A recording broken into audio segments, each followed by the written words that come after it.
jamais acabará.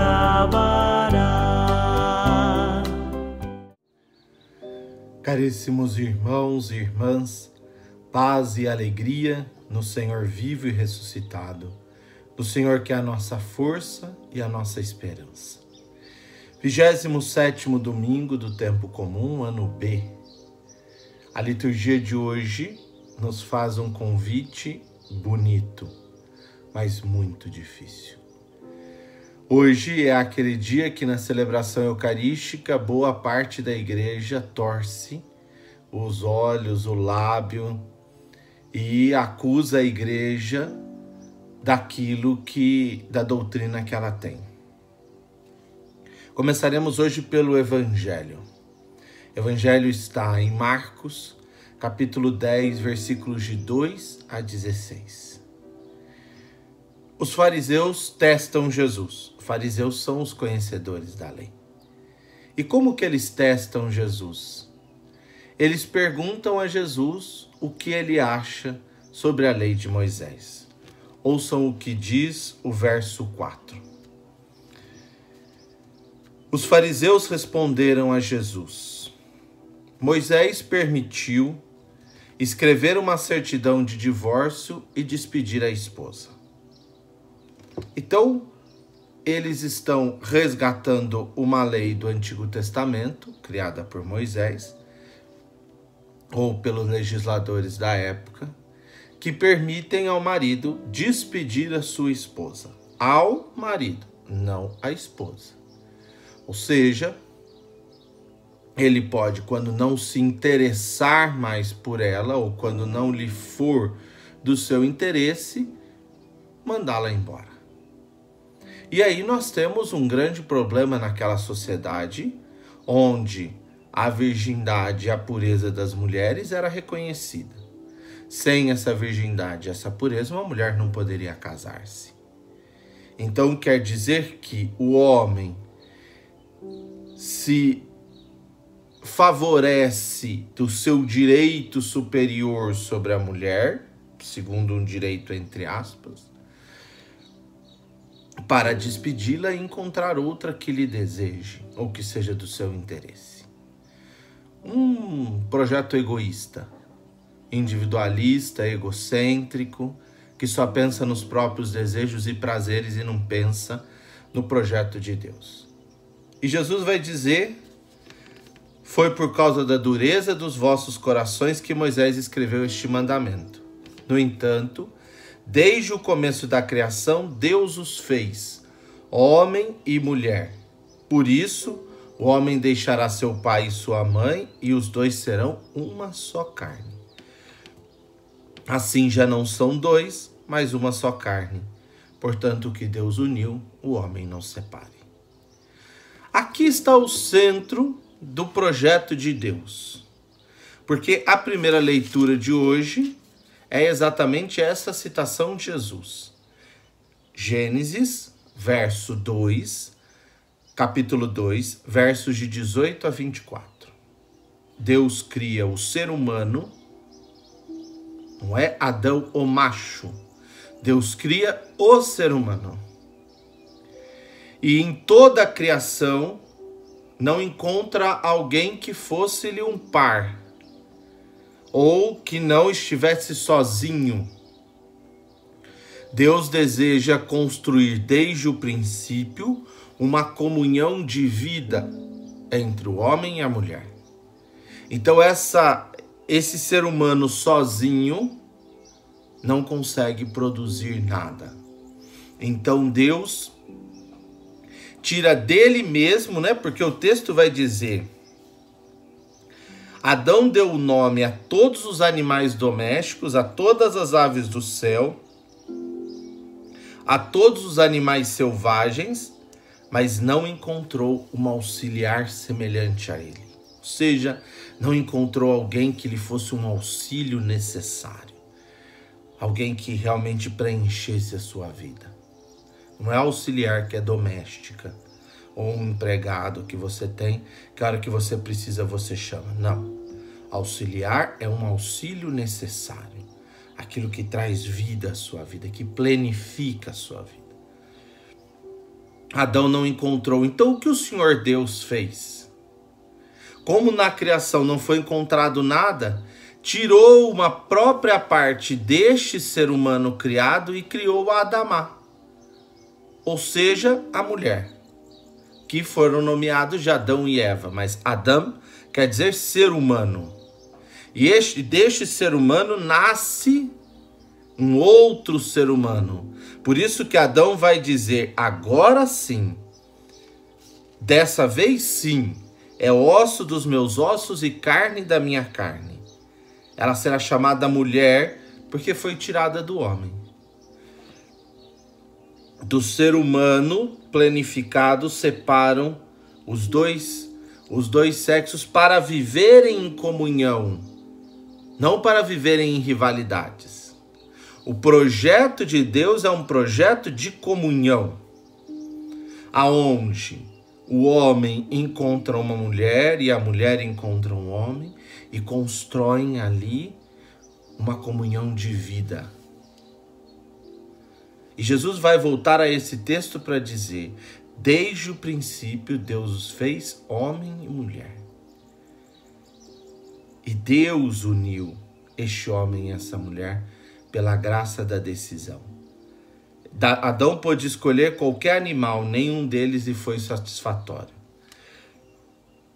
Quando surge aquela que foi tirada do seu lado, ali sim, ele vai dizer, agora sim, osso dos meus ossos e carne da minha carne.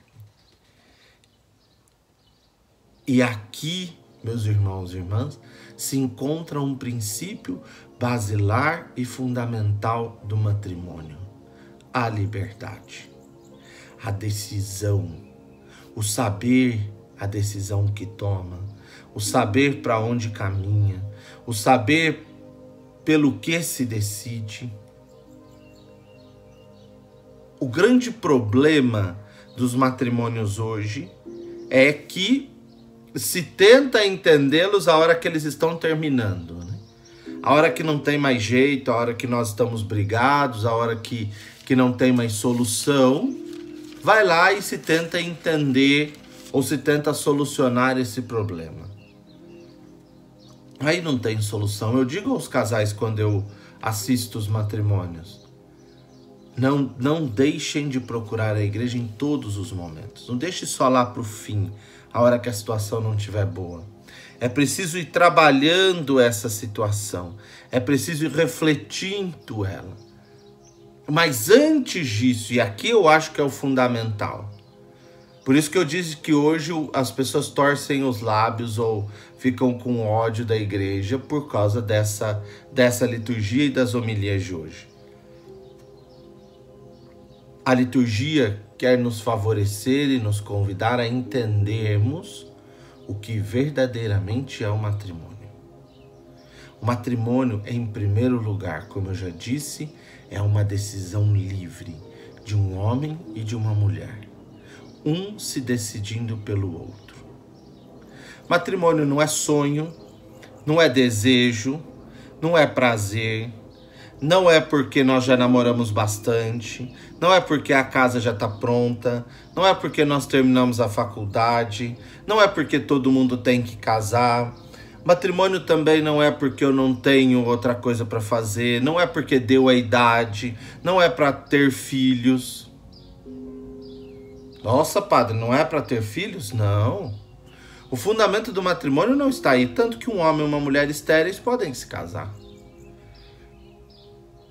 O matrimônio é a decisão de um homem e de uma mulher que unem-se numa comunhão de vida, numa comunhão de amor, numa comunhão de, é porque eu tô apaixonado por ela, padre, é porque o meu coração bate por ela. Não, é uma comunhão de vida, porque amor virou romantismo.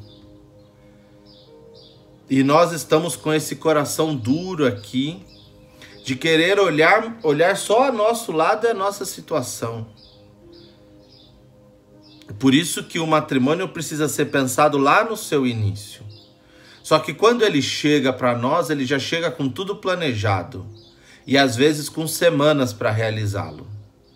Porque já está tudo decidido nós vamos casar e pronto. E quando você pergunta ao casal, você sabe dizer se é de livre vontade que você vai se casar com seu esposo ou com a sua esposa? Sabe se ela vai se casar livremente ou ele vai se casar livremente com você? Não sei. Ah, ele diz que sim. Se no seu coração não existe essa decisão, meu irmão, minha irmã, não deu um passo errado. Matrimônio é vocação. Precisa de discernimento, de decisão, de escolha. A relação sexual acontece. Se não for com essa, com tantas outras, do jeito que você quiser. Agora, uma comunhão de vida não acontece. Uma decisão de doar-se plenamente. O Adão decide doar-se plenamente a Eva. Agora sim, é osso dos meus ossos e carne da minha carne. O matrimônio inicia-se na decisão de um pelo outro. E não é troca, é decisão. Eu me decido. E eu vou percebendo neste caminho que a outra pessoa também se decidiu por mim. E daí vai se construindo. Os filhos surgem, as situações boas e felizes, tristes e difíceis, e elas vão sendo enfrentadas porque como um tem uma decisão pelo outro, esse vínculo vai crescendo e se constituindo.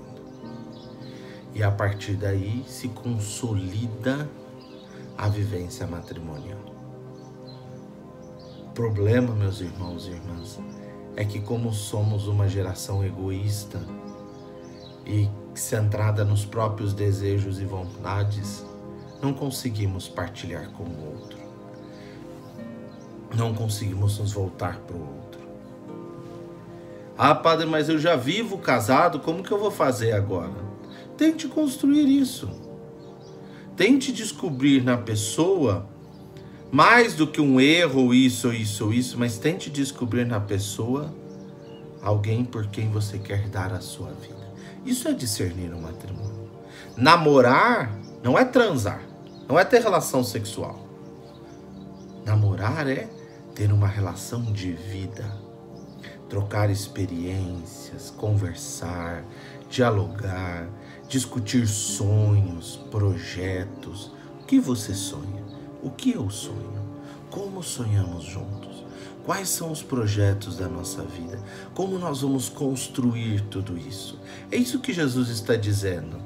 Se o coração for aberto e não duro, que só quer que o outro sirva ou a sirva, precisa ser aberto. Eu entro disponível para oferecer e não é disponível para receber. Eu me disponho a oferecer, não é troca, não é comércio. É comunhão de vida. E comunhão comporta dificuldades e alegrias. E eu acredito que tem mais alegrias do que dificuldades. Mas como somos egoístas, como somos uma geração egoísta, e o próprio Jesus vai dizer de coração duro, não conseguimos entender essa oferta ao outro. E aí nos fechamos no nosso casulo. Caríssimos irmãos e irmãs, não torçamos, não fiquemos revoltados, não torçamos os lábios e fiquemos revoltados com aquilo que a igreja professa e anuncia do seu Senhor. Mas sim, abramos o nosso coração e ajudemos a tantos homens e mulheres a discernirem a sua vocação. Não a tomarem decisões estranhas. Ah, não é meu sonho. Ah, eu só vou viver e pronto. Um homem e uma mulher, cristãos, só vivem juntos pelo vínculo do matrimônio. Essa é a fé da igreja. Pedem a Deus que abençoe, fortifique e consolide essa união. Não é mais uma união de duas pessoas, mas junto a estes dois surge uma outra pessoa que é o Cristo. 3 pessoas que unem-se e formam esse grande vínculo matrimonial. Um vínculo de vida, porque amor virou romantismo. Vínculo de vida que não é idealizado, mas é construído. E depois de 2, 3 anos de namoro, ele vai continuar sendo construído e ele vai se tornar cada vez mais a fonte da sua vida. Ali você encontra a vida e ali você oferece a vida. Que Deus os abençoe e os guarde e que cada vez mais esse Senhor os acompanhe na sua graça e no seu amor. E hoje rezemos juntos aos santos anjos da guarda. Santo anjo do Senhor, meu zeloso guardador, se a ti me confiou a piedade divina, sempre me rege, me guarde, me governe e me ilumine. Amém. Que o Senhor te abençoe e te guarde o Pai, Filho e Espírito Santo. Amém. Fique com Deus, Deus te abençoe e guarde sempre.